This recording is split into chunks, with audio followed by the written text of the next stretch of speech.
අපි මීට කලින් අරගෙන ආපු රිව්යු එකේදී අපි මේ ගොඩ්සිලා වගේම වෙනත් කැරක්ටර් එකක් ගැන කතා කරා. ඒ කැරක්ටර් එක ගැන කතා කරද්දී මම තව බුක් එකක් ගැනත් ඔයාලට එක්ස්ප්ලেইন කරා. ඉතින් මේ අද රිව්යු එකේදී මම අර කලින් කිව්වා සෝස්ලා හලවා කියන කැරක්ටර් එකයි ඒ කැරක්ටර් එකට තියෙන වෙනම තියරිස් සහ එයාගේ සම්පූර්ණ ඔරිජින් එක ගැනයි ඒ කැරක්ටර් එක මේ මොන්ස්ටර්වර්ස් එකට ඇත්තරම සම්බන්ධ වෙනවද නැද්ද කියලාත් අද රිව්යු එකෙන් සාකච්ඡා කරනවා. ඊට අමතරව මේ Godzilla vs Kong One Will Fall කියන මේ බුක් එක මොකක්ද, මේකේ තියෙන මේ concept arts මොනවද සහ ඒ බුක් එක ගැන සම්පූර්ණයෙන් අද රිව්යු එකෙන් සාකච්ඡා කරනවා. ඕවරෝල් ගත්තාම මේ බුක් එක සහ මේ කැරක්ටර් එක මේ අපි දැන් දකින මූවිස් වලට සම්බන්ධ වෙනවද නැද්ද කියලාත් අද රිව්යු එකෙන් හරියටම පැහැදිලි කරගන්න මම ලැහැස්ති වෙලා ඉන්නවා. රයිට්. එහෙනම් වැඩි කතා නැතුව අපි යමු අද රිව්යු එකට.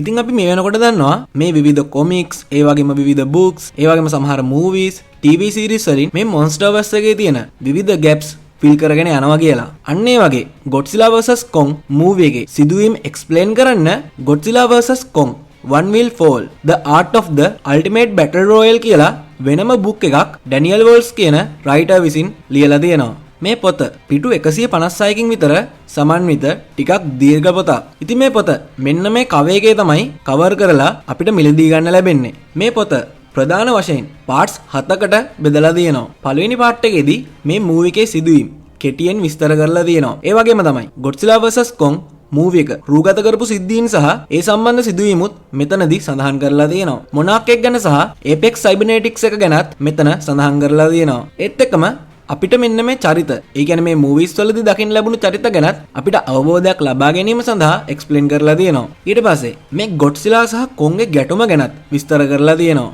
මීට අමතරව මේ ස්කල් අයිලන්ඩ් එක කියන්නේ මොකක්ද සහ ස්කල් අයිලන්ඩ් එකෙන් මේකට තියෙන දායකත්වය මොකක්ද කියලාත් මේ පොතේ සඳහන් කරලා තියෙනවා. මෙතනින් පස්සේ පාර්ට් 5 වලදී හලෝවත් එක සහ මොනාක් අවුට්පෝස්ට් 32 එක ගැනත් විවිධ ක්‍රීචර්ස්ලා සහ ටයිටන්ස්ලා ගැනත් දීර්ඝ වශයෙන් විස්තර කරලා තියෙනවා.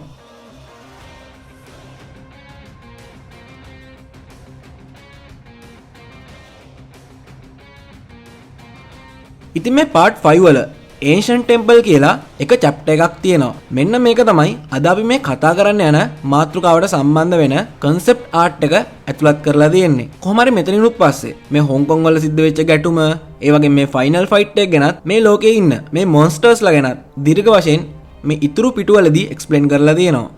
right. අපි දැන් කතා කරමු මේ concept art එක ගැන. මේ book එකේ මේ Ancient Temple කියන පාර්ට් එකට අනුව මෙතන මේ කේව් පේන්ටිං ගැන ලොකු අයිඩියා එකක් අපිට ලබා දීලා තියෙනවා. මෙතනදී මේ ගොඩ්සිලාගේ වර්ගයේ අය අහසට, ඒ කියන්නේ මේ අහසේ ඉන්න කෙනෙක්ට ඇටොමික් බ්‍රෙත් එක බ්ලාස්ට් කරනවා කියලා දැක බලා ගන්න ලැබෙනවා. ඊට පස්සේ මේ කොංගේ වර්ගයා විවිධ අවියායුධ අරගෙනත් මේ සත්වයාට ඇටැක් කරන්න යනවා කියලා පේනවා. ඒ වගේම මෙතන මේ ඉන්න මිනිස්සුත් විවිධ විදියට මේ සත්වයාට ඇටැක් කරන්න ලැහැස්ති වෙලා ඉන්නවා කියලා දැක බලා ගන්න ලැබෙනවා. ඉතින් මේ අහසේ ඉන්න මේ අමුතු සත්වයා කවුද? එයාට නිකන් තටු තියෙනවා, එයා නිල් පාටෙන් දිලිසෙනවා. ඒ වගේ මේ ආයින බෑග්ග්‍රවුන්ඩ් එකේ ස්පේස් එක වගේ ඔයගේ ගොඩක් ඩීටේල්ස් මේ පුංචි කේව් පේන්ටිං එකෙන් අපිට ලබා දීලා තියෙනවා. රයිට්. ඉතින් දැන් අපි බලමු කවුද මේ අමුතු සත්වයා කියලා. ඉතින් මේ සත්වයා ගැන ඔෆිෂියලි සඳහන් කරලා තියෙන විස්තරය මම මේ වීඩියෝ එකේ ඉස්සරහට ඔයාලට කියන්නම්. දැනට මේ සත්වයා ගැන කතා කළ යුතු තීරීස් ගැන මම ඔයාලට පැහැදිලි කරන්නම්. පළවෙනි තියරි එකට අනුව මේ සෝස්ලා හලවා කියලා කියන්නේ අපි දන්න ගොඩ්සිලාගේම වර්ගයේ කෙනෙක්. මෙයාව space ගොජිරා, The Apocalypse Bringer, The Great Eternal Enemy සහ Bringer of Chaos යන නම් වලිනුත් හඳුන්වලා තියෙනවා. මෙයාගේ ආරම්භය ගැන කතා කරද්දී මෙයා මේ දැන් අපි දකින ගොඩ්සිලාගේම වර්ගයේ තවත් කෙනෙක්. ඉතින් මෙයා අපි මේ දන්න ගොඩ්සිලාගෙන් ටිකක් දුරට වෙනස් වෙනවා. ඒ තමයි අපි මේ දැන් දකින ගොඩ්සිලා ඉන්නේ තනියම. ඒත් මෙයාට මෙයාගෙම කියලා විශාල පරම්පරාවක් මෙයාත් එක්ක ඉඳලා තියෙනවා. නමුත් මෙයා අනිත් ගොඩ්සිලාලා වගේ නෙමෙයි. මෙයාට වැඩියෙන් Tamanව පවර්ෆුල් කරගන්න උවමනා වෙලා තියෙනවා. ඒක නිසා එයා මේ හලෝවර්ල්ඩ් එකේ කෝයකට පහර දීලා තියෙනවා. මෙන්න මේ නිසාම තමයි මෙයාව a monster who ate a star කියලා නම් කරලා තියෙන්නේ. කොහොම හරි මේ පව එක දරා ගන්න බැරුව මෙයා අන්ස්ටේබල් වෙලා තියෙනවා. ඒක නිසා ඒ වෙනකොට හලෝවර්ල්ඩ් එකේ හිටපු කොංගේ වර්ගයා සහ අනිකුත් ගොඩ්සිලාලා එකට එකතු වෙලා මෙයාව හලෝවර්ල්ඩ් එකෙන් එළියට වගේම මුළු පෘථිවියෙම එළියට පන්නලා දානවා. මෙතනින් පස්සේ මේ තීරයකට අනුව තව අවුරුදු 10 ගානකට පස්සේ මේ ගොඩ්සිලා ආයම සැරයක් අනිකුත් ගොඩ්සිලාල සහ අනිකුත් මේ කොංගෙ වර්ගයා හොයාගෙන අභ්‍යවකාශය තුල තවදුරටත් පරිණාමය වෙමින් තවදුරටත් පවර්ෆුල් වෙලා ආයම මේ අපේ එර්ත් එකට එන්න පුළුවන් කියලා සඳහන් වෙලා තියෙනවා. රයිට්, ඊළඟට අපි මේ දෙවෙනි තීරයක් ගැන කතා කළොත් මේකෙදි මේ සෝස්ලා හලවා කියලා කියන්නේ ගොඩ්සිලාගේ වර්ගය අතර හිටපු ලොකු පවර් එකක් නැති ලෝ රෑන්ක් එකක හිටපු කෙනෙක්. මේ නිසා මෙයාව මෙයාගේ අනිත් අය වැඩි ගණන් අරගෙන නැහැ. ඒක නිසා මෙයාට උමනා වෙනවා මෙයාත් අනිත් අය වගේම මෙයාලත් එක්ක ජීවත් වෙන්න සුදුසුයි කියලා පෙන්වන්න. නමුත් දිගින් දිගටම මෙයා අනිත් අයට කන්වින්ස් කරත් මෙයාව ඒගොල්ලෝ වැඩි ගණන් ගන්නේ නැහැ. මේ නිසා මෙයා තමන්ගේ පැක් එකෙන් අයින් වෙලා වෙනම ඉන්න තීරණය කරනවා. නමුත් ඔය අතරතුරේ ග්‍රේට් ටයිටන් වෝ එකේ ආරම්භය සිද්ධ වෙනවා. ඉතින් මේ වෝ එක නිසා විවිධ ක්‍රීචර්ස්ලා ඒ වගේම මේ සබාධමයට වෙන හානිය නිසා මේ සෝ මේ වෝ එක කිසිම තේරුමක් නැති වෝ එකක් කියලා දකිනවා. මේ අතරවාරයේදී ස්පේස් එකෙන් පිපිරෙමින් තිබුණු ස්ටාර් එකක් අපේ එර්ත් එකට වැටෙනවා. මෙතනදී මේ වෝ එක නවත්තන්න මේ බලය උරා ගන්න එක හොඳයි කියලා හිතන මේ සෝ මේ පවර් එක ඇබ්සෝබ් කරගන්නවා. නමුත් අවාසනාවන්ත ලෙස මේ පවර් එක නිසා මෙයාගේ මයින්ඩ් එක කරප්ට් වෙනවා. මෙතනදී තමන්ට තමන්ගේ මේ අතීතයේ සිද්ධ වුණු දුක් සේරම මතක් වෙලා මෙයාට මේ හැමෝම ගැන ලොකු වෛරයක් ඇති වෙනවා. ඒ වගේම තමයි මෙයාට දැන් මේ වෝ එකක් නවත්තන්න උවමනා නිසා එයා මේ හැමෝම මරලා ඒ කාරණේ ඉෂ්ට කරගන්න තීරණය කරනවා. අවසානයේදී මෙයාට විරුද්ධව කොංගෙ වර්ගයා සහ ගොඩ්සිලාගේ වර්ගයා අය ටීම් අප් වෙලා මෙයා පරාජයටපත් කරනවා. ඒක නිසා මෙයාලා මේ සෝට අවමානයක් වෙන විදියට සෝසා හලවා එහෙමත් නැත්නම් The Great Eternal Enemy කියලා නම් තියෙනවා. ඒ වගේම තමයි මේ සම්පූර්ණම සිදුවීමෙන් පස්සේ මේ අපි ඇතුළු හියුමන්ස්ලා මේ ටයිටන්ස්ලාට ගොඩක් බය වෙනවා. ඒක නිසා මේ ටයිටන්ස්ලා අපේ සබාධම ආරක්ෂා කරනවා කියන මතයෙන් මේ හියුමන්ස්ලා බැහැර වෙලා මේ ටයිටන්ස්ලා එයාලට කිසිම උදව්වක් කරන්නේ නැති වෙනම ජීවින් කොටසක් කියලා හිතාගෙන ඉන්නවා. රයිට්, ඊළඟට අපි මෙන්න මේ සෝස්ලා හලවා කියන කැරක්ටර් එකට තිබුණු පවර්ස් සහ ඇබිලිටිස් ගැන කතා කළොත් මෙයාටත් අපි දන්න ගොඩ්සිලාට දෙන ඇටොමික් බ්‍රෙත් එක, nuclear pulse, telepathy, energy absorption, DNA absorption සහ තියුණු බුද්ධියක් මෙයාට පිහිටලා තියෙනවා. මීට අමතරව මෙයාගේ මේ තටුවල හලෝ එර්ත් එකේ තියෙන රේඩියේෂන් ගැප් වෙලා තියෙනවා. ඒක නිසා බර්නින් ගොඩ්සිලා වගේ පල්ස් මෙයාට මෙයාගේ තටු වලින් නිකුත් කරන්න පුළුවන්. රයිට්, අපි දැන් කතා කරමු මේ මොන්ස්ටර්වර්ස් එකේ මේ ඔෆිෂියල් විදියට මේ සෝස්ලා හලවා කියලා කියන්නේ කවුද කියලා. ඉතින් ඔයාලා දන්නවා මේ මොන්ස්ටර්වර්ස් එකට අනුව ඩොක්ටර් ඉෂිරෝ සෙරිසාවා කියන කැරක්ටර් එකක් ඉන්නවා.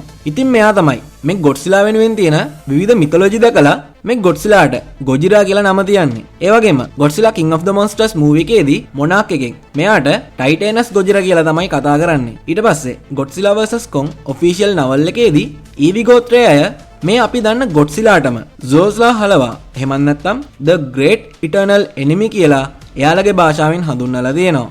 Led his tribe into war against the one they call the monster who ate a star. Godzilla. මෙතනින් පස්සේ Godzilla x Kong The New Empire movie එකට අනුව මේ ඩොක්ටර් ඇන්ඩ්‍රූස් ස්කාකින් ගැන අපිට එක්ස්ප්ලেইন කරද්දී අවසානයේදී ස්කාකින්ව නවත්තපු කෙනෙක් ගැන සඳහන් කරනවා. මෙතනදී මේ තරුවක් ආහාරයට ගත්තු කෙනා මේ ස්කාකින්ව නැවතුවා කියලා සඳහන් කරනවා. ඒ වගේම මෙතනදී මෙයා කියනවා ඒ තමයි අපි දැන් මේ දකින ගොඩ්සිලා කියලා.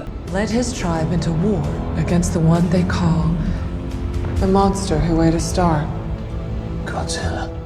Right. ඉතින් දැන් ඔයාලට තේරෙනවා ඇති අපි මේ දැන් මුලින්ම කතා කරපු මේ concept art එකේ හිටපු මේ පියාඹන කෙනා ඇත්තටම මේ monsterverse එකට ඇතුළත් වෙන්නේ නැහැ කියලා. හැබැයි මේ පියාඹන කෙනාට දාලා තිබුණු නම ඒ කියන්නේ මේ සෝස්ලා හලවා කියන නම අපේ මේ දැන් ඉන්න ගොඩ්සිලාට තමයි මේ monsterverse එකේදී ඔෆිෂියල් විදිහට පාවිච්චි කරන්නේ. ඒක නිසාම තමයි මෙතනදී මේ අපේ ගොඩ්සිලාව monster who ate a star කියලා සඳහන් කරන්නේ. ඉතින් දැන් ඔයාලට ඒ අනුව අයිඩියාවක් ඇති මේ පියාඹන සත්වයා කොහෙත්ම monsterverse එකට සම්බන්ධ වෙන්නේ නැහැ කියලා. මොකද ලෙජෙන්ඩරිලා දැන්ටමත් කියලා තියෙනවා මේ කැරක්ටර් එක නන් කැනන් කියලා. right. ඉතින් අද රිවිව් එකෙන් අපි සාකච්ඡා කළා මේ Godzilla vs Kong One Will Fall කියන පොත මොකක්ද, මේ පොතේ සඳහන් වෙලා තියෙන මොනවද සහ මේ concept art එකයි මේ පොතයි අතර තියෙන සම්බන්ධය මොකක්ද කියලා. ඊට අමතරව මේ concept art එක කොයි වගේ විදියටද අපි මේ monsterverse එකට සම්බන්ධ වෙන්නේ සහ මේ concept art එකේ ඉන්න මේ සෝස්ලා හලවා කියන character එකත් කවුද කියලා සාකච්ඡා කරලා තියෙනවා. ඊට අමතරව මේ character එක වෙනුවෙන් මේ වෙනකොට කතා වෙන theories සහ මේ character එකට officially monsterverse එකෙන් අපිට දීලා තියෙන තොරතුරු ගැන මම ඔයාලට පැහැදිලි කරලා දෙනවා. ඉතින් මම හිතනවා අද රිවිව් එකෙන් ඔයාලා නොදන්න ගොඩක් දේවල් දැනගන්න ඇති කියලා. ඉතින් ඒක නිසා අපේ channel එක හොඳයි කියලා හිතනවා නම් channel එක subscribe කරලා දිගටම අපිත් එක්ක set වෙලා ඉන්න. ඒ වගේම තමයි අද රිවිව් එක ගැන ඔයාලගේ අදහසුත් පහලින් comment කරගෙන යන්න. right. එහෙනම් අපි මේ වගේම තවත් රිවිව් එකකින් මුණ ගැහෙමු. ඔයාලට සුබ දවසක්.